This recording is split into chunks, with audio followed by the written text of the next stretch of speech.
नमस्कार, Hindustan hotline news में आपका स्वागत है। मैं हूं मानवेंद्र।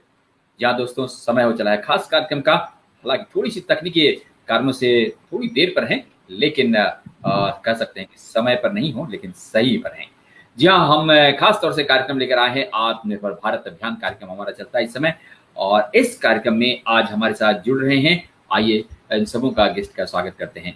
जी हाँ, आप प्रदीप कुमार पांडा जी हैं। सर, आपका बहुत बहुत स्वागत है। आप अर्थशास्त्री हैं आईआईपीएम में, आईआईपीए। जी, बहुत बहुत स्वागत है सर। धन्यवाद। और हमारे साथ डीएस राजपूत जी जुड़े हुए हैं। आप एचए गौड़ यूनिवर्सिटी में हैं। आपका भी सर बहुत बहुत स्वागत है हमारे इस खास कार्यक्रम में। बहुत बहुत धन्यवाद आपको। और असिस्टेंट प्रोफेसर अमेठी के लॉ कॉलेज के सुमित्रा जी जुड़ी हुई हैं। सुमित्रा जी, आपका भी बहुत बहुत स्वागत है हमारे इस खास कार्यक्रम में, जिसमें आत्मनिर्भर थैंक यू। जी हाँ। जी हाँ दोस्तों, हम इस खास थैंक कार्यक्रम यू में मानवेंद्र जी, थैंक यू सो मच। धन्यवाद। जी, हम इस खास कार्यक्रम में बात करने वाले हैं आत्मनिर्भर भारत और राष्ट्रीय शिक्षा नीति। जहाँ क्या कुछ बदलाव आने वाला है, और इसी पर हम बात करेंगे। क्योंकि जहाँ आत्मनिर्भर भारत बनाना है, उसके लिए अगर मूल रूप से नीचे से हम चलेंगे तो निश्चित तौर पर बदलाव आएगा। और इसी के लिए आज हमारे साथ 4 गेस्ट जुड़े हुए हैं, चौथे जुड़ने वाले हैं। जब इसी पर सीधे बात करते हैं प्रदीप कुमार पांडा जी से। क्या सर, प्रदीप सर, जिस प्रकार से राष्ट्रीय शिक्षा नीति बनी है, नई शिक्षा नीति सब बोल रहे हैं, लेकिन बेसिकली वो राष्ट्रीय शिक्षा नीति है, तो आखिर क्या कुछ बदलाव आएगा? क्या आत्मनिर्भर भारत बनाने में यह कारगर होगा? हम आपसे जानना चाहेंगे। जी सर। बिल्कुल। हमारे गीता में बोला गया है, सा विद्या जा विमुक्त है। जी। विद्या से ही विकास होता है और मानव का संपूर्ण विकास होता है। और जो नई शिक्षा नीति है 2020 का, वो एक परिवर्तन की और एक शुरुआत है। पिछली बार शिक्षा नीति 1986 में बदला गया था। उसके बाद ये करीब करीब 24 साल के बाद ये शिक्षा नीति बदल रहा है। और इसमें भारत के सारे कोण अनुकोण से 2 लाख से ज्यादा सुझाव लिया गया है। उनका सुझाव को इस शिक्षा नीति में डाला गया है। जैसे कि आप देखेंगे तो नई शिक्षा नीति में आधार है ढांचागत विकास का। जो हमारे पहले हमारे शिक्षा में हमारे डिग्री पे ज्यादा महत्व रखते थे, मार्क्स पे ज्यादा महत्व रखते थे। अभी यहाँ पे लर्निंग, जैसे आप किसको चीजों को कैसे अच्छे से समझ पाते हैं, कौशलता से समझ पाते हैं, उस पे ज्यादा प्रभाव रहेगा। और यहाँ जैसे हम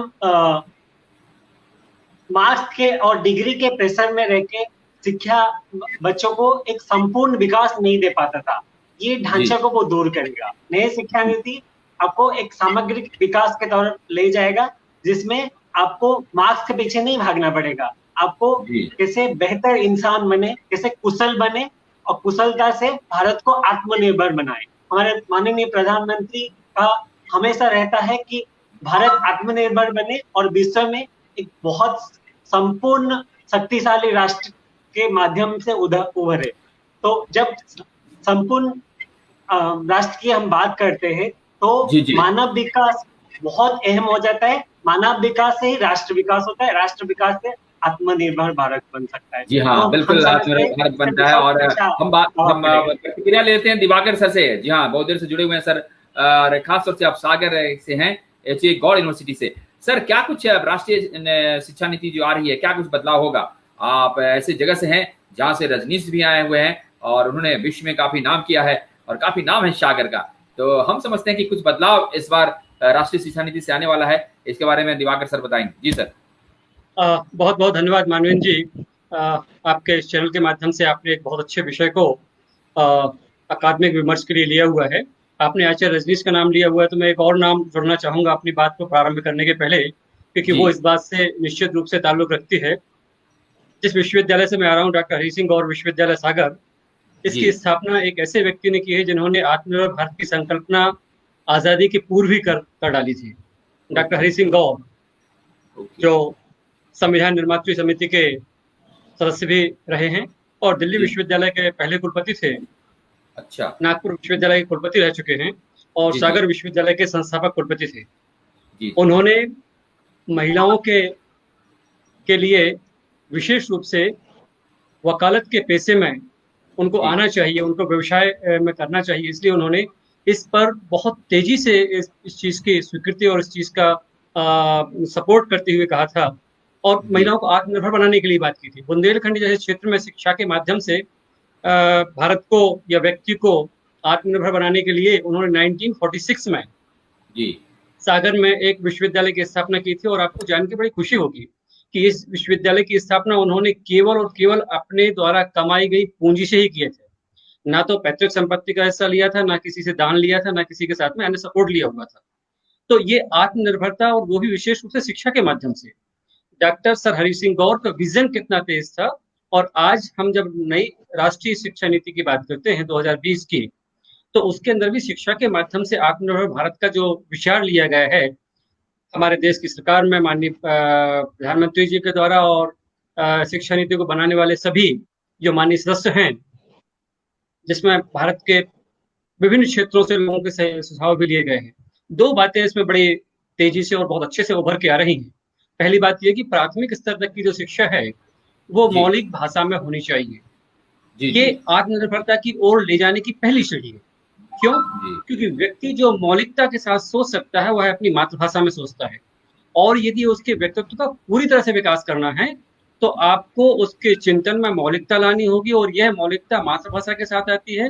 क्योंकि यदि व्यक्ति या विद्यार्थी या वह बच्चा, बालक या बालिका जो भी है, स्कूल एजुकेशन के अंदर एंटर होता है और वहां पर किसी ऐसी भाषा के माध्यम से वह शिक्षा प्राप्त करता है जो घर और परिवार में आने के बाद में उसके अभिभावक या अन्य मेंबर्स उस भाषा के साथ में बहुत फेमिलियर नहीं है, तब वह मौलिकता के साथ सोच पैदा नहीं हो पाती है और उसका संवाद नहीं होता। तो राष्ट्रीय शिक्षा नीति 2020 के अंदर जो बात विशेष रूप से सकारात्मक रूप से उभर के आई है वो ये कि प्राथमिक स्तर तक के अध्ययन के लिए विद्यार्थियों को मातृभाषा में स्थान दिया जाएगा और इससे उनके मौलिक सोच, मौलिक व्यक्तित्व को स्वाभाविक रूप से प्रगति का अवसर मिलेगा। पहली बात। दूसरी जो महत्वपूर्ण बात आती है वो ये है, जब वह कक्षा 6 के बाद ऊपर की क्लासेस में यानी मिडिल स्तर की क्लासेस के अंदर में अपने आप को ज्वाइन करता है, जी, तब जी, उसको स्थान दिया गया है कि वह वोकेशनल एजुकेशन के बारे में जानकारी ले सकता है। अब इससे दो बड़ी अहम बातें निकल के आती हैं। दो अहम बातें कौन सी निकल के आती हैं? पहली चीज तो ये कि वह विद्यार्थी अपने ट्रेडिशनल स्किल्स को एनहांस करने के लिए पूरी तरह से स्वतंत्र है। मातृभाषा में सीख रहा है, मातृभाषा में संवाद हो रहा है, मातृभाषा में उसके व्यक्तित्व का स्वाभाविक विकास हो रहा है और वह संवाद करता है स्कूल के बाद में परिवार में आकर के उसी शिक्षा और उस अध्ययन की पद्धतियों के माध्यम से।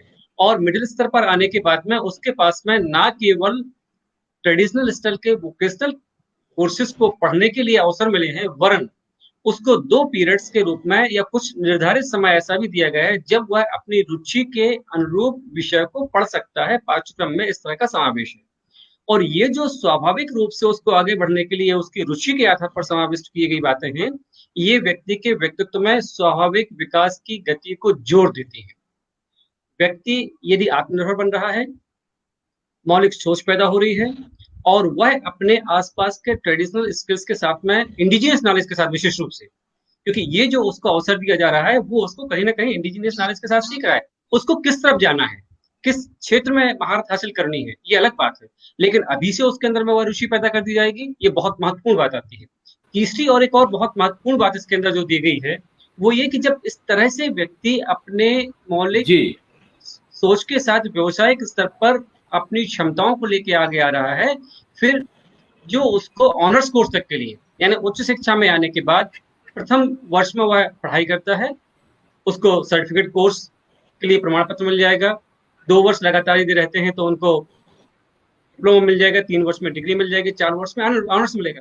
यानी उसका एक भी वर्ष कमजोर नहीं होगा। यदि किसी कारणवश एक वर्ष उसका बीच में गैप होता है, कारण कोई भी हो सकता है, व्यवसाय में संलग्नता हो सकती है, जी, जी, शादी विवाह हो सकता है या अन्य चीजें हो सकती है।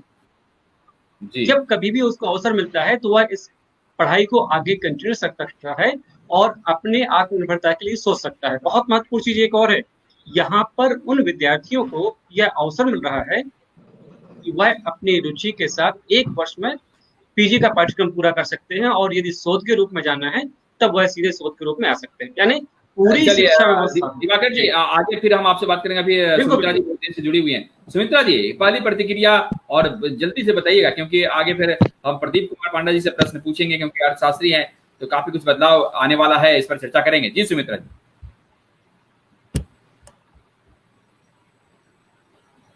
ओहो सुमित्रा जी, नेट प्रॉब्लम है सुमित्रा जी। आप लगता है सुमित्रा जी से बात नहीं हो पा रही। जी सर, हम प्रदीप सर से पूछेंगे। प्रदीप सर जी बिल्कुल, थैंक यू मानवेंद्र जी। कुछ पहली प्रतिक्रिया मेरी, जैसे ही मैंने सुना कि आवाज आ रही है कि आवाज सुनाई दे रही है? आ रही आप आवाज बोलिए। तो आ रही है ना सर? जी आ रही। नहीं आ रही सर। प्रदीप सर हम ये जानना चाहेंगे कि जिस प्रकार से आपने कहा कि मानवेंद्र जी, आप मेरी आवाज सुन सकते हैं? आप एक मिनट रुक जाइए, सुमित्रा जी रुक जाइए आप थोड़ी देर, फिर हम आपके पास आएंगे। क्या प्रदीप सर, क्या आपको लगता है कि स्वावलंबन की ओर भारत बढ़ेगा युवाओं में एक नए जोश के साथ, और कह सकते हैं कि बड़े मूलभूत परिवर्तन आने वाला है? जी प्रदीप जी, आप अर्थशास्त्री हैं, आप बेहतर बता पाएंगे। बिल्कुल बिल्कुल। देखिए, किसी भी राष्ट्र के विकास में युवा का योगदान बहुत होता है। भारत जैसे युवा देश जिसमें 54% से ज्यादा आबादी युवा है, 35 साल से कम उम्र के हैं, तो उनकी क्षमता, उनकी कौशल ही देश को अग्रसर ले जाएगा। और जब किसी भी मुल्क के युवा विकास हो, वो देश तरक्की का आगे बढ़ेगा।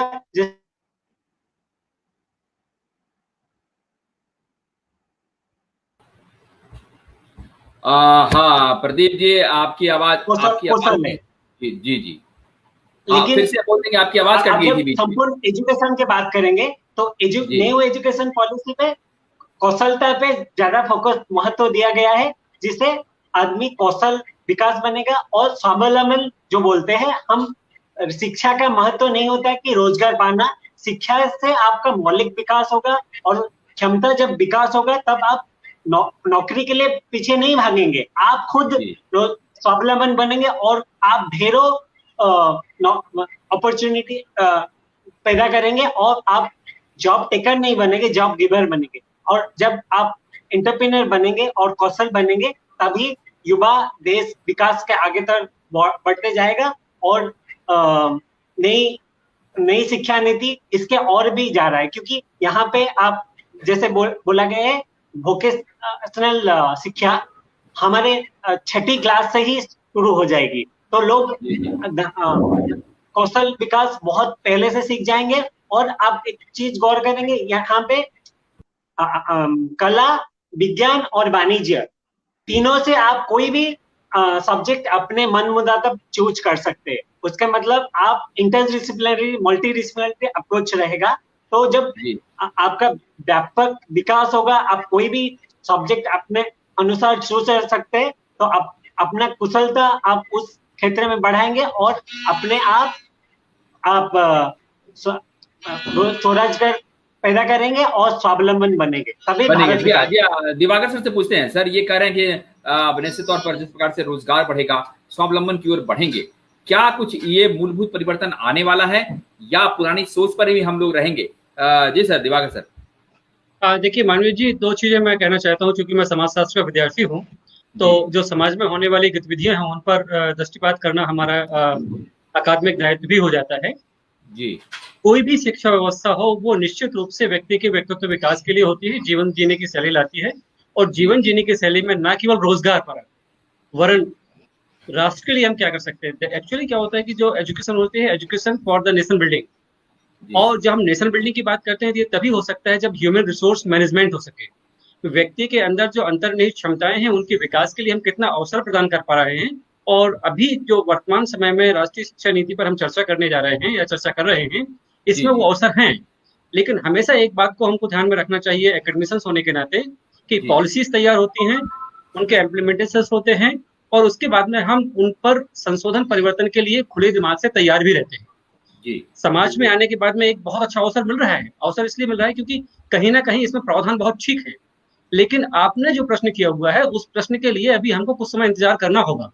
जी सैद्धांतिक रूप से हमारे पास बहुत अच्छा अवसर है, ले सकते जी हैं, लेकिन व्यवहारिक दृष्टिकोण से कुछ समय तो हमको लेना पड़ेगा और वो समय आने वाला है। जी हाँ, समय लेना पड़ेगा। ये आपने बड़ा अहम बात बोला। बड़े आराम से बोल देते हैं कि स्वरोजगार की ओर बढ़ेंगे, लेकिन क्या कुछ तैयारियां हो रही हैं युवाओं को, हम जानेंगे सुमित्रा जी से। सुमित्रा जी, क्या आप युवाओं से लगातार, छात्रों से के बीच में रहती हैं? जिस प्रकार से सर बोल रहे हैं कि टाइम तो लगेगा, क्या आपको लगता है कि परिवर्तन आ रहा है, उसमें सोच में परिवर्तन आना शुरू हो गया है क्या ऐसा? जी सुमित्रा जी। जी जी बिल्कुल मानवेंद्र जी, आप मुझको सुन सकते हैं ना? अगर आप हाँ हाँ सुनाई तो हाँ, दे रही बोलिए हूँ ना, बोलिए। मैं आवाज जी तो आ जी रही है? जी हाँ बोलिए। जी बोलिए। Hello sir. अच्छा अच्छा सर, जो आपका प्रश्न है, आपका प्रश्न सही है। मैं युवाओं के साथ ही रहती हूँ, और जब मैंने उनको राष्ट्रीय शिक्षा नीति के बारे में बताया कि एक इजी एग्जिट ऑप्शन रहेगा यूजी प्रोग्राम में, जो कि 3 से 4 साल का होगा, और पीजी प्रोग्राम 1 या 2 साल में पूरा किया जा सकता है, एमफिल को हटा दिया गया, तो बच्चे बहुत ही ज्यादा खुश हुए। उनको ऐसा लगा कि मेरे को बहुत ज्यादा टाइम मिलेगा अब अपने वोकेशनल स्किल्स को डेवलप करने का। और इसके साथ ही जो multidisciplinary education and research universities का निर्माण हो रहा है, जो कि which will be at par with IITs and IIMs, तो इससे भी एक मॉडर्न एजुकेशन का हमारे देश में। इसके अलावा एक नेशनल रिसर्च फाउंडेशन जो बनेगा, उससे हमारे देश का रिसर्च बहुत ज्यादा आगे बढ़ेगा। और मेरा ये मानना है, और जैसा कि सरकार का भी, 50% ज्यादा ग्रॉस एनरोलमेंट रेशियो उच्चतर शिक्षा में होगा बाय द ईयर 2035। और क्योंकि राष्ट्रीय शिक्षा नीति 2 तरीके से चेंजेस ला रही है, एक तो करिकुलम में और दूसरा पेडागोजी में। तो 10+2 को हटाकर 5+3+3+4 को लाने का मतलब ही ये है कि छात्रों में मैक्सिमम उनका व्यक्तित्व विकास हो, क्योंकि फ्रॉयड के अनुसार personality is decided at the age of 5।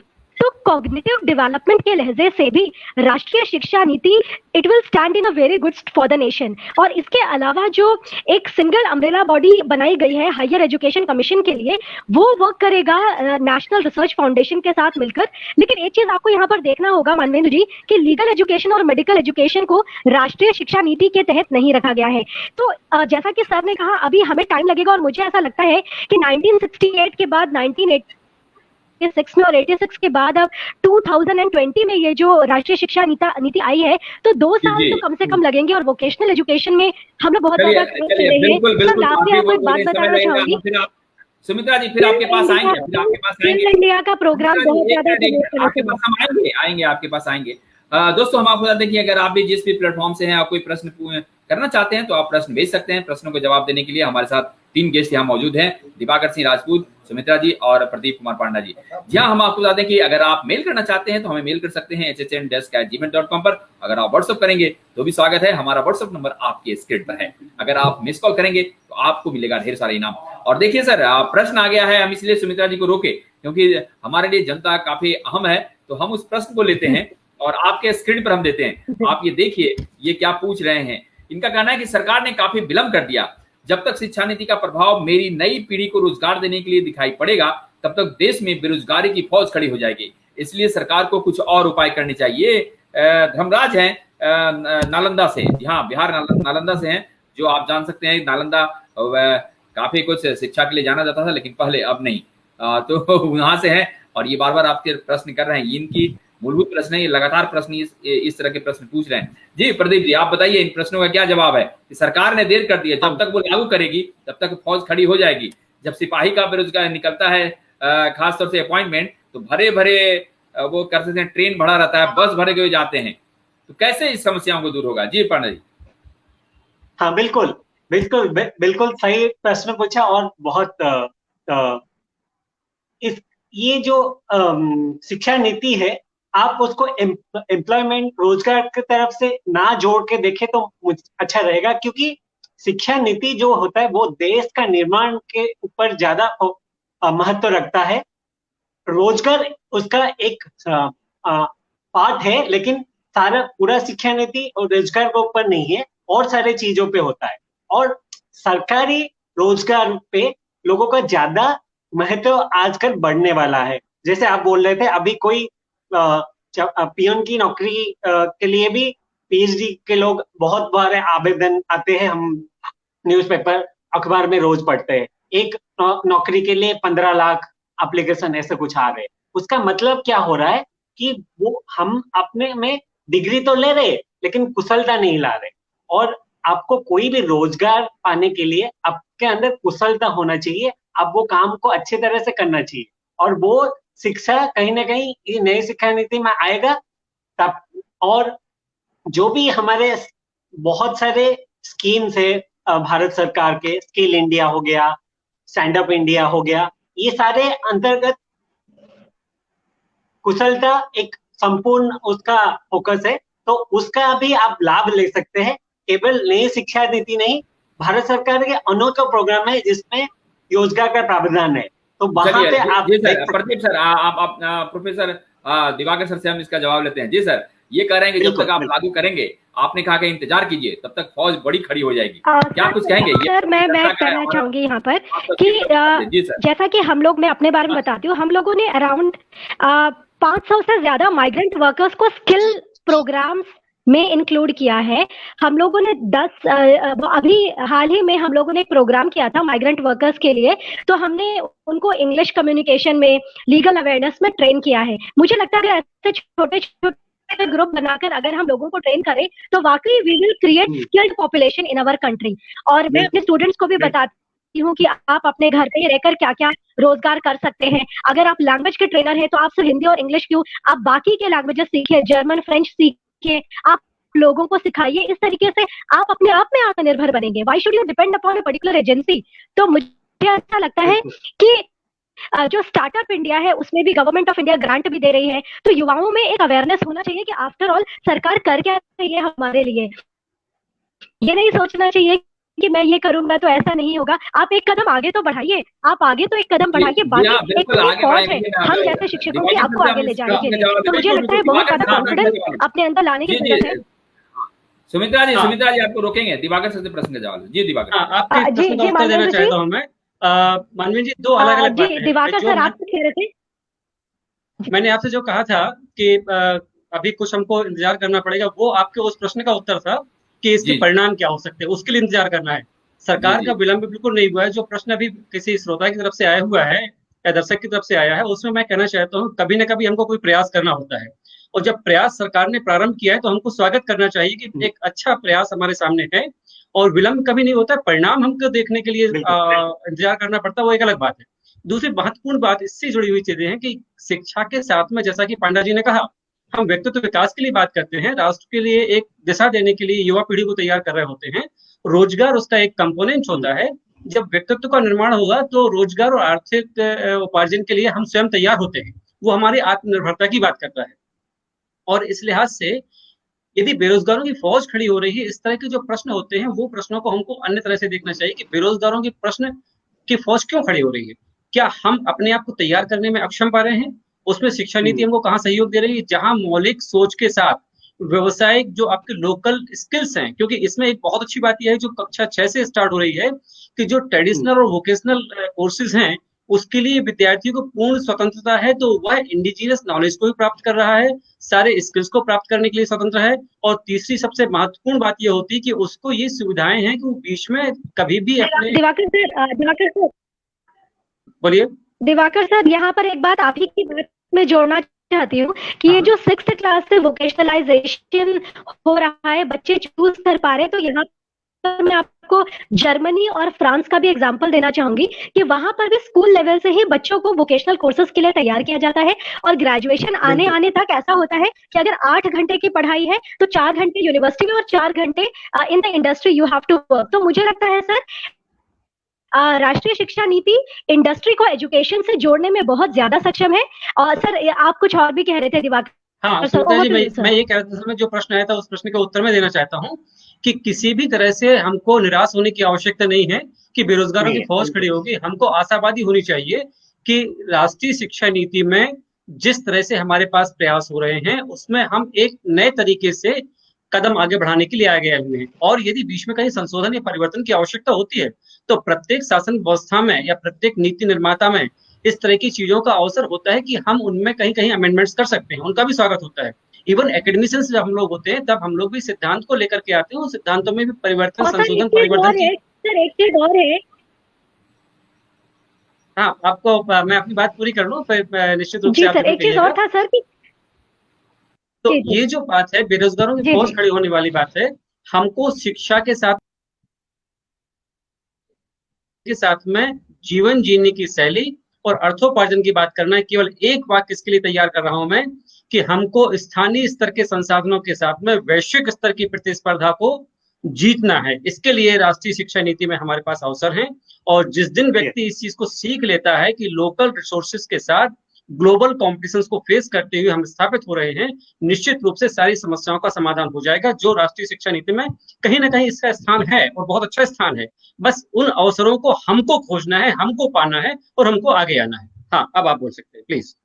अच्छा जी सर, एक्चुअली मैं ये वाला पॉइंट शायद बोलना भूल गई थी कि जो जिन चीजों से बच्चे बहुत डरते हैं, क्लास 10 और 12 के बोर्ड सुमित्रा जी से लगता है हमारा संपर्क टूट रहा है। चलिए दिवाकर सर, देखिए प्रश्न आया हुआ है और उन प्रश्नों को उनका निश्चित तौर पर लेते हैं। देखिए स्क्रीन पर उन्होंने बहुत सारे प्रश्न भेजे हैं, लेकिन अंतिम प्रश्न हम ले रहे हैं। मैं सरकार के प्रयास का स्वागत करता हूं, लेकिन मैं यह जानना चाहता हूं कि तब तक जो बेरोजगारी हमारे देश में उत्पन्न हो जाएगी, उससे बचने के लिए सरकार को भी किसी प्रकार के प्रोग्राम चलाने की आवश्यकता है। ये कह रहे थे कि तत्काल रूप से कोई ऐसा प्रोग्राम चलाते ताकि जो अनस्किल जो भी हैं, इन्हें तो कम से कम रोजगार मिलता। क्या कहेंगे दिवाकर सर? देखिए मानवीय जी, एक बात मैं शेयर करना चाहता हूँ। हम शासन को या स्टेट को वेलफेयर स्टेट के नाम से क्यों जानते हैं? इसलिए जानते हैं कि कल्याणकारी योजनाओं का संचालन वहां से होता है, और राष्ट्रीय कल्याणकारी योजनाओं की जब हम बात करते हैं तो शासन अपने अपने समय पर अलग अलग तरह की नीतियों को निर्धारण करती है और उनका क्रियान्वयन भी करती है। हम जब किसी एक नई योजना या नई नीति के बारे में जानते हैं तो सारी चीजें वहां केंद्रित कर देते हैं, अन्य चीजों के बारे में हम लगभग भूल चुके होते हैं।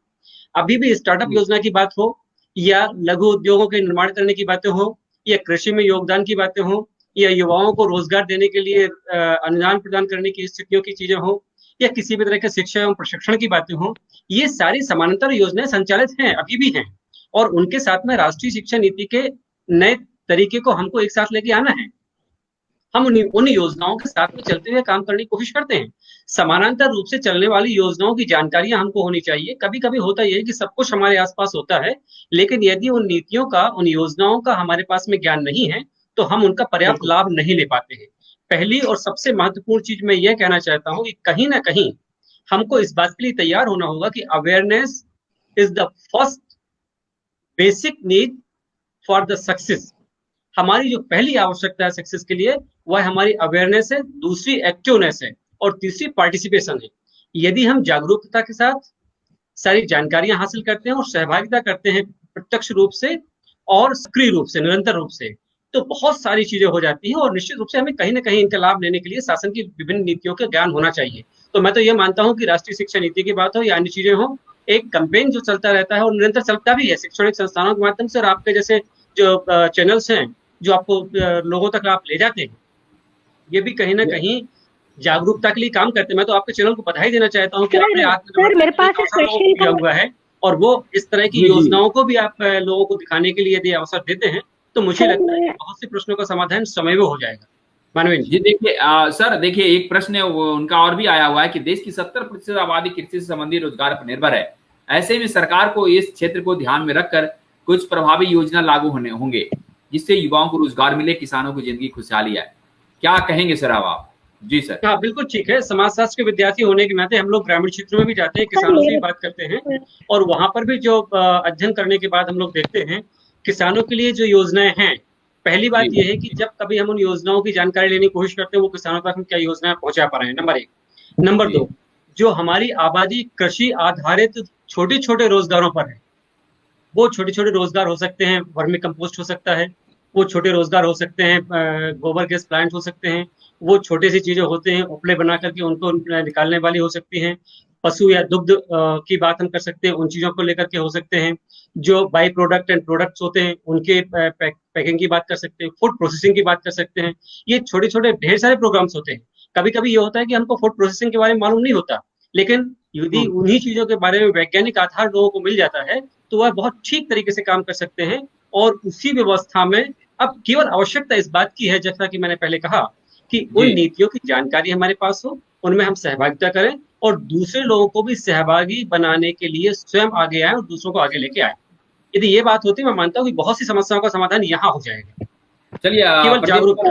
जी जी प्रदीप कुमार पांडा जी ऐसे बहुत देर से इंतजार कर रहे हैं। क्या आपको लगता है कि उद्योग को जैसे कृषि से जोड़ा जाए, कृषि से आधारित हमारे बहुत सारे उद्योग हैं, लेकिन फिर भी बेरोजगारी वहाँ सबसे ज्यादा है, और जो हमारे प्रश्नकर्ता है उनका यही वो शायद उनकी सोच रखते हैं, वो कह रहे हैं कि यहाँ बेरोजगारी है और समस्या का हल नहीं है। क्या कहेंगे प्रदीप?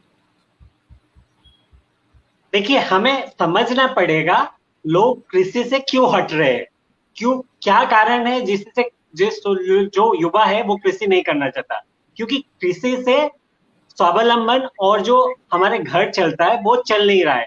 कृषि अभी लाभजनक नहीं रह गया है, और जितना किसान का लागत लगता है और जो खर्च होते हैं उतना भी नहीं निकलता। हमने देखा है बहुत सारे विजुअल्स में कि 50 पैसे में टमाटर रास्ते में गिर रहे हैं, दूध फेंक रहे हैं, ऐसे हो रहा है क्योंकि वो हम ठीक से व्यवस्थापित नहीं कर पा रहे।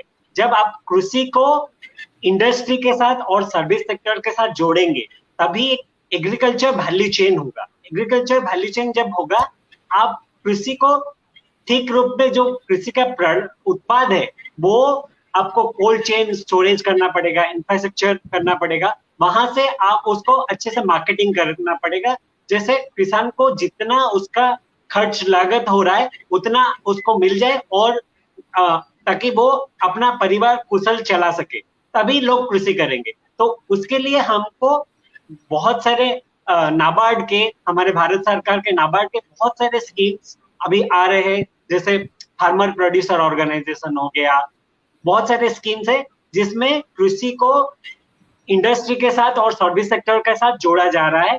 तो हम वो सारे स्कीम्स के बारे में जाने और उसमें बेहतर उसका फायदा उठाए, तभी हम बनेगा। और कृषि में बहुत सारे अपॉर्चुनिटी है, खाली आप खेती में ना जाए, खेती का अन्य सार जैसे बोल रहे थे, बहुत सारे हमारे है, दूध उत्पादन हो गया, मछली उत्पादन हो गया, बकरी हो गया, बहुत सारे चीज हो गया, जिससे बहुत सारे आपको उपार्जन के उपाय मिलेंगे और वहां पे अच्छे इनकम है। जैसे आप काजू की खेती करते हैं, काजू की खेती में बहुत इनकम है। बहुत सारे ऐसे खेती आने लगे हैं जिससे आपका उत्पाद मार्केट में जाने लगे, और अभी नेशनल एग्रीकल्चर मार्केट, ई मार्केट जो सिस्टम हो गया, वहां पे कृषक अपना उत्पाद कहीं भी बेच सकता है अपने प्राइस से, मिनिमम सपोर्ट प्राइस नहीं, मार्केट प्राइस पे बेच। सरकार की नीति आ गई है, कहीं भी बेच सकता है और आप आमदनी कर सकते हैं। चलिए बस हम चलते चलते, इस समय कुछ कहना चाह रही हैं आप? सर एक लास्ट पॉइंट। हाँ सर, मैं लास्टली आपको इन दोनों क्वेश्चन के वन लाइनर आंसर देना चाहती हूँ कि कृषि के क्षेत्र में मेडिसिनल प्लांट्स का भी उत्पादन किया जा सकता है। और दूसरा, तुरंत हम क्या करें रोजगार देने के लिए, तो सर आपके माध्यम से बताना चाहूंगी सरकार को, मैं लिखूंगी भी सरकार को कि टेरिटोरियल आर्मी में 2 साल की ड्यूटी अनिवार्य कर दी जाए। इससे देश का आर्मी स्ट्रांग बनेगा, प्लस युवाओं को रोजगार भी तुरंत मिलेगा। तो सर मेरी तरफ से ये दोनों these are the 2 points which I wanted to convey to you. Thank you sir. जी हाँ बिल्कुल। या बस सर चलते चलते दिवाकर सर, हम ये चाहेंगे कि आप एक कमेंट्स दें इस पर कि क्या कुछ परिवर्तन आने वाला है, युवाओं को एक संदेश दें। जी दिवाकर सर। दरअसल में युवाओं के लिए मैं एक चीज कहना चाहता हूँ कि हमेशा आशावादी बनिए, जानकारियां बढ़ाइए, और किसी भी तरह से संसाधनों की कमी से जूझते हुए ये ना समझे कि हम कमजोर हो रहे हैं। हम अपनी शक्तियों को यदि जागृत करते हैं शिक्षा के माध्यम से, ट्रेनिंग के माध्यम से, शासन की योजना और नीतियों के माध्यम से, क्योंकि जो भी योजनाएं बनती हैं वो एक बहुत बृहद सर्वेक्षण के बाद होती हैं। तो मैं शिक्षा के लिए तैयार करने के लिए बात करता हूँ, जो मैंने बहुत पहले कहा था कि हमको लोकल लेवल के मीन्स के साथ में ग्लोबल लेवल की कॉम्पिटिशन्स के लिए आना है। और ये सारी चीजें होती हैं केवल और केवल ह्यूमन रिसोर्स मैनेजमेंट से, जिसमें टाइम मैनेजमेंट, जिसमें प्रॉपर एजुकेशन, जिसमें दूरदृष्टि, जिसमें सक्रिय सहभागिता, सजगता, संलग्नता, ये सारी बातें निरंतरता के साथ आती हैं। यदि हम इतना कर पाते हैं तो निश्चित रूप से मान के चलता हूँ कि पूरा आसमान हमारा है, और हम कभी भी, और ये मैं आदर्शवादी बातें नहीं कर रहा हूँ, ये मैं व्यवहारिक बातें कर रहा हूँ, क्योंकि मैंने भी उस स्तर को जिया हुआ है, एक विद्यार्थी जीवन से लेकर के मैं यहाँ तक पहुंचा हुआ हूँ। तो विद्यार्थियों के कष्ट को भी जानता हूँ, उनकी क्षमताओं को भी जानता हूँ, और उनकी रुचियों को भी जानता हूँ। युवाओं का देश आज हमारे लिए विश्व गुरु बनने की पूरी क्षमता रखता है। हमारे पास में अवसर हैं और यदि कहीं किसी तरह किसी आवश्यकता की बात होती है तो कहीं ना कहीं हम अपनी बात को सामने लेके आए। शासन हमारे लिए होता है, लोकतंत्र की जो व्यवस्था होती है वो पब्लिक के लिए ही है। हम अपनी बात यदि कहते हैं तो वह बात कहीं ना कहीं मानी जाएगी। हमको अपनी आवश्यकताओं को बताने के लिए प्लेटफॉर्म तैयार करने की आवश्यकता नहीं है। आपके शैक्षणिक संस्थान है, आप स्वयं उसके लिए एक संस्थान होते हैं और इस तरह के जो चैनल्स हैं जो आप लोगों की आवाज को लेकर के आते हैं, ये भी बहुत अच्छा स्थान देते हैं। तो मैं युवाओं के लिए केवल एक ही चीज कहता हूँ, जागरूक बने, सक्रिय बने, खूब पढ़ें और अपनी अकादमिक क्षमताओं के साथ ही साथ जो स्वाभाविक क्षमताएं हैं उनको लें, लेकिन देश की संस्कृति को, देश के कौशल विकास को और देश का जो इंडिजिनस नॉलेज है उसके बारे में यदि अपने आप को जागरूक रखेंगे तो निश्चित रूप से आप सफल होंगे, विश्व स्तर की प्रतियोगिताओं में सफलता हासिल करेंगे। बहुत बहुत शुभकामनाएं हमारी इस चैनल के माध्यम से आप सभी लेके। जी जी जी हाँ प्रदीप जी, आप भी एक शुभकामनाएं दीजिए, खासा संदेश दीजिए हमारे छात्रों को, युवाओं को, ताकि आत्मनिर्भर भारत बनाने में हम भी उस मुहिम में लगे हैं और उसका उन्हें फायदा मिले। जी सर। बिल्कुल, देखिए अपने आप में जो क्षमता है, जो हौसला है उसको बनाए रखिए और जितना आप अपने में विश्वास कर रखेंगे तो आप कुछ भी कर सकते हैं। आप कभी भी घबराइए नहीं, आप बहुत बढ़िया मेहनत कीजिए, कभी शॉर्टकट नहीं अपनाइए, मेहनत का फल हमेशा मिलता है और जो जो आपको अपॉर्चुनिटी मिल रहा है आप बढ़ाते जाइए। और वो एक पंक्ति के साथ मैं खत्म करूंगा, जब हौसला भर लिया है ऊंची उड़ान का तो फिजूल है देखना कद आसमान का। आप हौसला बनाए रखिए और फतेह कीजिए। जी सुमित्रा जी, अगर आप आवाज सुन पा रही हैं तो आपसे भी प्रतिक्रिया हम लेना चाहेंगे। जी जी बिल्कुल महेंद्र जी, देखिए युवा शक्ति ही राष्ट्र शक्ति होती है और सभी युवाओं को यही मेरा कहना है कि आप, क्योंकि राष्ट्रीय शिक्षा नीति आई है तो आप, कहा गया है ना कि पढ़ेगा इंडिया तभी तो आगे बढ़ेगा इंडिया, तो आप एजुकेशन से अपने आप को एम्पावर कीजिए and take on the world. और स्वामी विवेकानंद जी की बातों में, बापू की बातों से इंस्पिरेशन लीजिए और अपना भी नाम और अपने देश का नाम आगे बढ़ाइए। मैं देख रहा हूँ 37 मिनट है, 1 मिनट आधा मिनट में टाइम लूंगा। जी हाँ, राष्ट्रीय शिक्षा नीति, हाँ राष्ट्रीय शिक्षा नीति का कोई अन्य चीज हो, हमको हमेशा विद्यार्थियों को IKW मॉडल के साथ चलना चाहिए। I for information, K for knowledge and W for wisdom. हम इंफॉर्मेशन कलेक्ट करते हैं और उसके व्यवहारिक प्रयोग के साथ में नॉलेज की ओर बढ़ते हैं और क्रिएटिविटी के साथ जब उसको हम कुछ राष्ट्र निर्माण के लिए, स्वयं के निर्माण के लिए, आत्मनिर्भरता के लिए लेके आते हैं, वो विजडम होता है। तो जिस दिन हम इंफॉर्मेशन नॉलेज विजडम के मॉड्यूल पर आते हैं, निश्चित रूप से मान के चलिए कि हर योजना आपके लिए सफल होगी, वो फायदेमंद होगी। चलिए, हमारे काफी दर्शक जुड़े हैं, प्रजात प्रसून जी भी जुड़े हैं और उन्हें प्रश्न भेजा है, हालांकि हम इनकी जरूर आपको स्क्रीन पर दिखा देते हैं। इन्होंने कहा कि कृषि बिल किसान विरोधी है, बिहार में 2 वर्षों से लागू है, परंतु बिचौलिए के माध्यम से ही खरीद लेते हैं, आत्मनिर्भरता आ ही नहीं सकता। चलिए, हम आपकी चिंता को समझ रहे हैं और सर दिवाकर सर, आप एक लाइन में इनके जवाब दे दीजिए ताकि प्रजात जी के प्रश्नों का जवाब मिल जाए। जी सर। दरअसल में क्या है कि ये जो विषय है इस पर आज चर्चा करने के लिए संभव नहीं, कि समय में देख रहा हूँ केवल 1 मिनट बचा हुआ है, लेकिन आज जो आत्मनिर्भर भारत और राष्ट्रीय शिक्षा नीति थी, इस पर हम लोग बात कर रहे हैं, इस विषय पर केंद्रित करते ही बात करेंगे, बेहतर है। फिर कभी अगली बात आएगी तब उस पर बात कर सकते हैं। प्रजात जी, इन प्रश्नों का जवाब भी आगे मिलेगा, लेकिन अभी जो खास तौर पर हमारा विषय था राष्ट्रीय शिक्षा नीति पर, और हालांकि प्रश्नकर्ता लगातार उससे जुड़े हुए प्रश्न पूछ रहे थे और हो जाता है कि उनको लगता है कि उस कृषि से भी जुड़ा हुआ है। चलिए, हम इस पर भी बात करेंगे और आप सबों का बहुत बहुत धन्यवाद। दिवाकर सर, राजपूत सर, आपने समय निकाला और हमसे जुड़े और बेहतरीन चर्चा की। प्रदीप कुमार पांडा जी, बहुत बहुत धन्यवाद, आप हमसे जुड़े और जुड़ के चर्चा की। और सुमित्रा जी, आपका भी बहुत बहुत धन्यवाद, आपने कोऑर्डिनेट किया और थोड़ा और बेहतर से कोऑर्डिनेट करेंगे तो और लोग जुड़ेंगे और बेहतर बातचीत करेंगे। और इसमें खास बात यह है कि अगर कोई स्टूडेंट जुड़ना चाहता है तो हम उसे लिंक भी प्रोवाइड करते हैं और वो जुड़कर अपने प्रश्न का सीधा जवाब ले सकता है। बहुत बहुत धन्यवाद, बहुत बहुत शुक्रिया आप सबों का। बहुत बहुत धन्यवाद, शुभकामनाएं सभी के लिए। बहुत बहुत। यहाँ दोस्तों, तो ये थे professor DS Rajput, professor Pradeep Kumar Panda, आप अर्थशास्त्री हैं IIPA के, और DS राजपूत जी आप HA गौड़ यूनिवर्सिटी में प्रोफेसर हैं, और सुमित्रा सिंह हैं जी हाँ अमेठी लॉ कॉलेज में। और आप लोगों ने खास तौर से राष्ट्रीय शिक्षा नीति में जो परिवर्तन आ रहे हैं इस पर खास चर्चा की। दोस्तों, बस थोड़ी देर में हम आपको मिलवाएंगे इथिकल बिजनेस ग्रुप के कई उद्योगपतियों से जो आज कई विशेष चीज की घोषणाएं करने वाले हैं। तो बस हम यूं गए और यूं आए। इंतजार कीजिए। नमस्कार, बाय।